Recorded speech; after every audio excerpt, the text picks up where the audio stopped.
Okay, good evening. 9:30, August the 24th. Okay, we are here. We are getting ready to go. I don't really know what tonight will bring. It's not going to be the same kind of night as last night. We will not be finishing 3 chapters. It's going to go back to what it's been for the last week or so, which is hopefully getting a bunch of them closer. But there's a lot to go for these next couple of chapters. Oh God, chapter 31's open. Wow. Okay, so last night was fun. We had the first little taste of, and the epilogue, the epilogue was open. Why did I not close this crap before I went to bed? I'm just setting myself up for this at this point. So what I was thinking today was that I am going to start going a little bit deeper with the transplant. I think it's time. Part of the plan for, at least for the start of tonight, is I'm going to go through and I'm going to really iron out the details. So I need to figure out what's happening with her mental health, what's happening with her physical health, what is going to happen, and what is going to get her to the point where the doctor says she can no longer do the transplant, because that is going to be the big thing. Is I need to make sure I know exactly what's going to cause her to not be able to handle the transplant. So that's going to be some more research. I have a feeling tonight might be the night where we read the 50-page guide on the transplant. Let's take a look here. 52 pages. It's not that bad. It's big font, guys. It's huge font, and the first page is just the title, and the second page is a 6-word narrative about living with blood cancer from patients. Stay strong and keep moving forward. Well, she's trying. Find the positive in every day. Yeah, live life in a beautiful way. I know! Okay, and page 3 is just the table of contents. Guys, it's easy. Okay, so how much am I gonna oh my God. Well, I don't have to read part 9, because that's going. Chapter 9 is survivorship after the transplant, so I can skip that. That's so bad. Okay, so I only have 20 pages to read, not 50. This is also an actual guide, so there's like pages for people to, there's like pages for people to plan and write. Oh, there's questions to ask. That, I could work that in maybe somewhere. Oh my God, there's like 3 pages of suggested questions to ask your doctor. Melissa should ask all of these. Oh my God, she should have this guide printed out and bring it. That is the most Melissa thing I've ever heard. Okay, so yeah, that's probably how we're gonna start tonight. I'm gonna do a little research on the physical, a little research on the mental, try and combine it all together and just figure out exactly how I wanna do it. Then we're gonna write those 2 weeks of a spiral. Things that I know for sure are gonna happen is she is not going to eat food by mouth. She is not going to be tolerating her feeds. She is not going to be talking to any of her friends. She is not going to be doing her schoolwork. She is going to stop getting up and moving around, I think. Just very numb. Again, still have not decided about panic attacks, because I had originally been thinking what might work is she gets to this low, she has a panic attack, the nurse comes in, sees her, thinks there's something wrong, like thinks she's having something happening with her lungs because she can't breathe, and there's a whole, issue with that, and then she may have to go in for scans or something, and they kind of realize, okay, it's not your breathing, it's your anxiety, and that is maybe where, but I don't know. I don't know if I want to do that now or if I want to have her go completely numb. Maybe I'll have a little bit of both. I don't know. Maybe it'll spot. We'll figure it out. Okay, I think I'm gonna try and puzzle some of that out tonight. If we're talking transplant process, I'm gonna start that at the care team meeting where they suggest it. So I might start there tonight. That is in chapter 28 right now. I have a fair amount for it already. I have a good amount of the care team meeting done. I have a good amount of the conversation with Ryder and some of it with Jonah, or with Mom after she's talked to Jonah. And then I have a little bit of a write-up on the pre-transplant tests, and then some from her first day, and then that scene with the guys at the end of the night. And that's when she stops talking to them after the first day. I'm kind of thinking what's gonna happen is maybe later on Ryder's gonna admit that he's been talking to them and keeping them updated. Guys, the more I think about it and the more I work on it, especially after the scene I did last night too, I am honestly starting to think Ryder might have one of my favorite arcs of this entire story. I really love him. Okay, so I think that's where we'll start tonight is, trying to get some of the needle moving on this transplant stuff, and maybe not a 10 a.m. bedtime because I'm actually supposed to be somewhere at 10 a.m. tomorrow. I have not decided if it's a better idea to try and go to bed early and get up and go somewhere for 10, or if I should just not go to bed.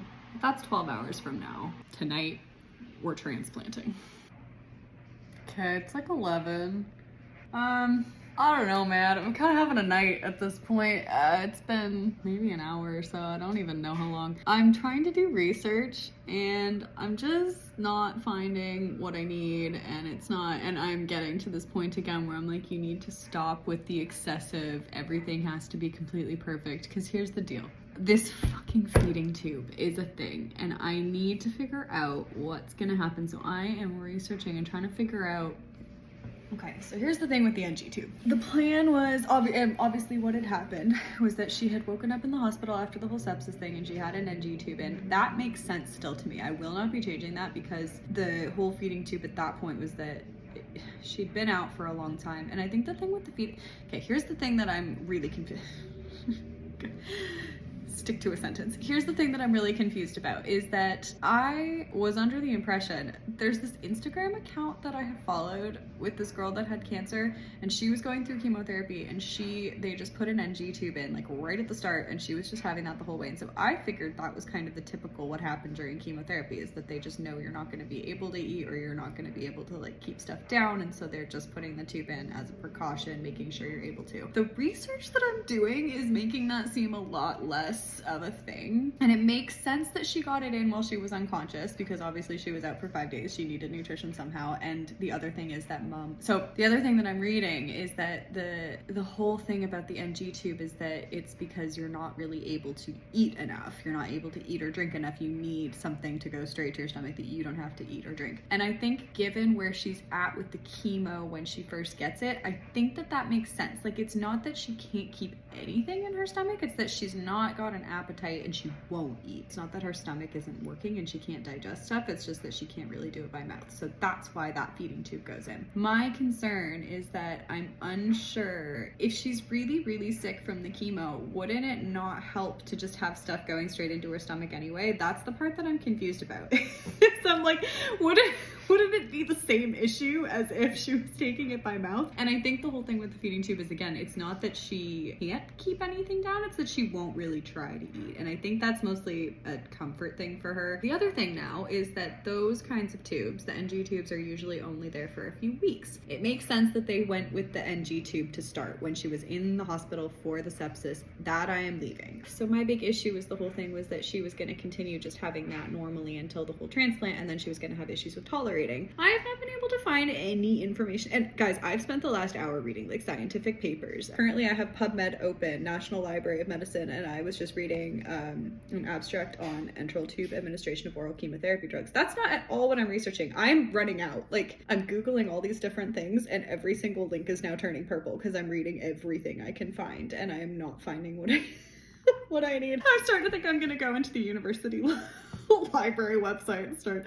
downloading everything they have on chemotherapy. Yeah, those are the big issues, is that having it in her stomach, is that actually going to be effective or is she going to need something? So the other thing is then also the G tube, right? So what could happen is that they could surgically put one into her stomach, but then that would also be the same thing. It would still just be going into her stomach. The difference, I think, from what I can gauge, at least from this research that I've done, is that the difference for those ones is really much more to do with timing. The NG tubes are supposed to be much more temporary, which is the point of hers, right? It's not supposed to be a permanent thing. So again, it makes sense. I think I'm torn between an NG and an NJ tube because I don't know if I want it going into her stomach or going into her intestine. And I'm starting to think that that is going to be one of those things where I am just not going to say, because I think a lot of the people reading this book are not really going to care.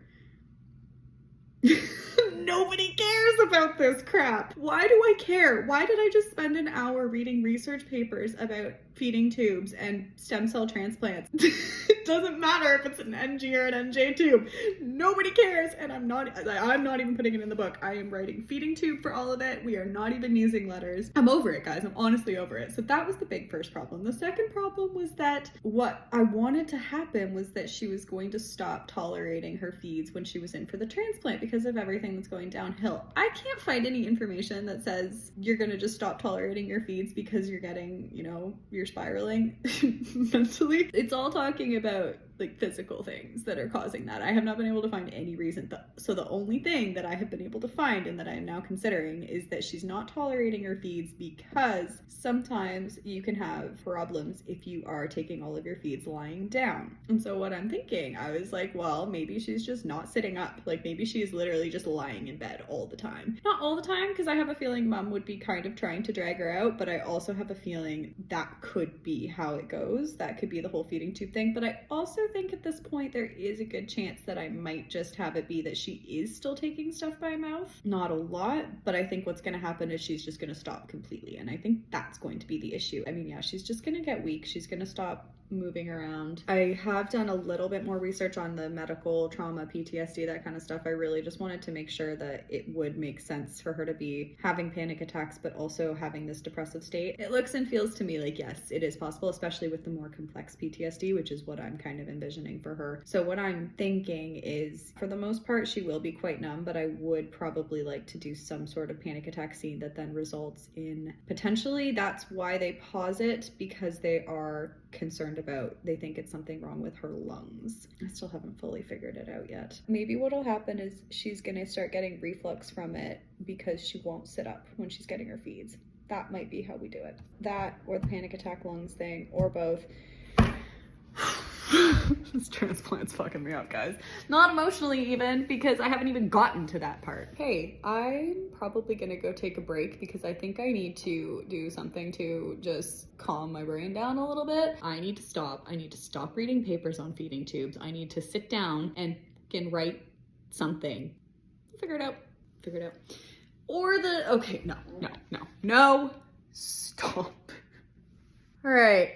I think I may have had a breakthrough with this whole transplant thing. Maybe, I don't know. This was one of those things that popped out of nowhere, and I'm a little surprised, actually, of where this idea I don't really know where this idea came from, but I am wondering if it's just crazy enough to work. Okay, so I've been thinking what I want to happen is Lexi is deteriorating, she's getting numb, she's getting depressed, and then something was going to happen and it was going to trigger a major panic attack, and that was what was going to kind of send her into that, okay, I'm not okay. She's going to kind of get to that numb space and then something is going to trigger. And I'd always kind of figured it needed to be something that was going to trigger a really traumatic memory that she had completely repressed. And I wasn't sure what that was going to be because I'm thinking, you know, what else? She's already, like, there's nothing really else medical that can happen to her right now. She's not going to have another piece of equipment attached. She's already got all of that. It's not going to be something to do with side effects of the treatment because she's already been through all of those. So I'm trying to think, you know, what could it be? I have just had the thought, what if she's just in her room and out of nowhere, over the PA system, a code is called. And she is immediately flashing back to being an inpatient as a child. And she remembers a good friend that she had on the ward that she had completely forgotten about, and remembers hearing this code being called on her friend. And this is the memory. It brings her back to this, and she remembers a person that she's completely forgotten about, a good friend of hers that died, and she heard this code and she has completely repressed the memory because it was so traumatic. And so she has this massive flashback, and then when she comes out of it, she's like unable to breathe and has a moment. I actually just had a line that kind of popped into my head where she's just gotten to a point where she's thinking, okay, you know, to her lungs, she's saying, work or don't work, I don't care anymore. And that's going to be kind of, I think, her lowest. And is it too much for me to give that scene to Ryder too? Because I just want everything to be Ryder Lexi now. Like, should I have it be her mom that's with her, or a nurse, or her dad? I was thinking it would be dad and Ryder would be coming or something, and Ryder would like take over for dad. But I want it to be Ryder. I don't really care what anybody else thinks. I want it to be Ryder, and I'm the one that has to write it. So we're gonna do that. So that's what I'm thinking. I think I'm gonna write it, and I think I'm gonna see how it feels. I think it is a lot. I think it is something I did not expect to pop into my brain at 2:30 in the morning, but it's like I said, I think it might just be crazy enough to work. Oh my God, what is this transplant turning into? What is this book turning into? Why am I making it worse? I know why, because this now makes sense of why she's turning it around, because this, I have, obviously there's been, how am I supposed to, what's the wake up call for her that, okay, this was traumatic, I need help. That's a pretty big wake up call. There is a literal person that I have repressed because I was that traumatized. Okay, maybe I'm not okay. Is that nuts? Am I absolutely nuts for doing this right now? I do not know where this came from, but I'm kind of starting to feel like It might have been like the gift that I needed. This might be the way to tie it up. Yeah, I think I gotta do it. I think I'm gonna try and write it. We'll see how it goes. I think it's either gonna be very difficult or it's gonna be the kind of thing that flows and I'm gonna look back on it and be like, damn, that was intense. And I kind of think it might be that second one, like the feeding tube scene. Should I do this? Is this too much? Is this... I kind of want to do it. I also did write a bunch of the first day. I'm pretty much almost done the first day now. Okay, I think we're gonna try it. I think I'm gonna see. Like, this feels like I'm maybe going too far, but also, like I said, this might be just far enough. Okay, let's see what I can do. I'm gonna go. Breathe me? Anybody? Should I just do breathe me on repeat again? No, that's the infection scene. I need something else for this one, maybe. We'll find something. Okay, I don't know. Honestly, I don't know. I wrote it. I like it. I think it might be too much. I really don't know about this. I think I like it. It's not very long. It's about a page. I don't think it needed to be longer than that. I don't think it should be longer than that. I think it really needed to be a quick kind of gut punch. And then what needs to come next is she's going to need to have a conversation. So there's nobody. I mean, technically there are people around her, but she is having such a severe panic attack that she actually is not even able to register. So there's no dialogue. There's no anything in this. Fun fact, the song that I listened to, at least for most of it, is Breathe In, Bleed Out. Maybe I should make this playlist public. It's a big part of it, guys. Well, I did not expect tonight to take that turn. It is 3:30. I do have to be somewhere tomorrow. I probably should pack it in. I think I might just try and finish joining up that first day, because that's pretty much done, and then this now scene is going to be a big one. That probably will be the end of a chapter. I haven't entirely decided how I want to do the spiral yet, how many different sections I need to have, and then we'll put the whole upswing into chapter 30. So I think chapter 30 I will start with probably that next, like waking up, talking to Ryder, all that stuff. I think I will end chapter 29 with that. I don't think I'm doing the Nate scene tonight, but that was I think I made a really big breakthrough tonight with the transplant stuff. I think now I know where I want to go with it. I think I have figured out all of the things that are going to happen that are going to lead up to this. Wow, Lexi, girl, I am so sorry. Well, another night doing something.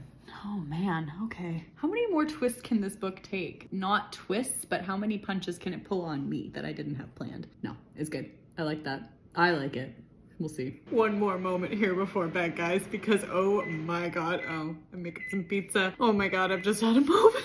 I just felt like everything tied together that So basically, I just am thinking about this whole thing with Lily, and what I'm realizing is that what's gonna happen, because there's been a lot of things that have been floating around and I've needed to sync them up and bring them together. I feel like this piece with Lily was the last piece, because now that I realize that it's perfect, because the whole thing with Cameron that I've been thinking was that it was gonna be, there's good moments and there's bad moments and everything. Lexi's having that whole, realization that with all this stuff that's going on, there's all this horrible stuff, but there's also all this good, and she's been shutting it out, and that's when she's going to call her friends, and we're going to have that very, very dramatic, they finally hear from her after so long and they say, Lexi, are you okay? And for the first time she finally says no, and it's going to be that moment. Cameron's whole thing is embracing all of the moments, and I had been thinking a little while ago about how that can then lead to kind of a painting metaphor in the different colors, and some of them maybe aren't your favorite color, but they still make it really nice, and they actually make you appreciate your favorite color more and all that stuff. And then they're going to kind of slide into that whole,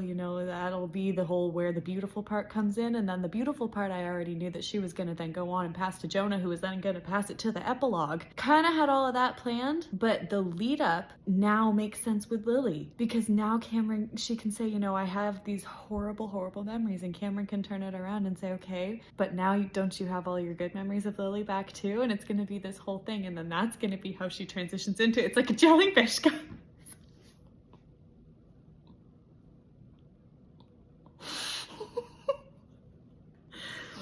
Sorry. It was just, I just thought wow, okay. I think I need to go to bed. I have to be somewhere. I have to interact with humans. I don't know how I'm gonna do this. I'm gonna go eat some pizza. That's what I'm gonna do.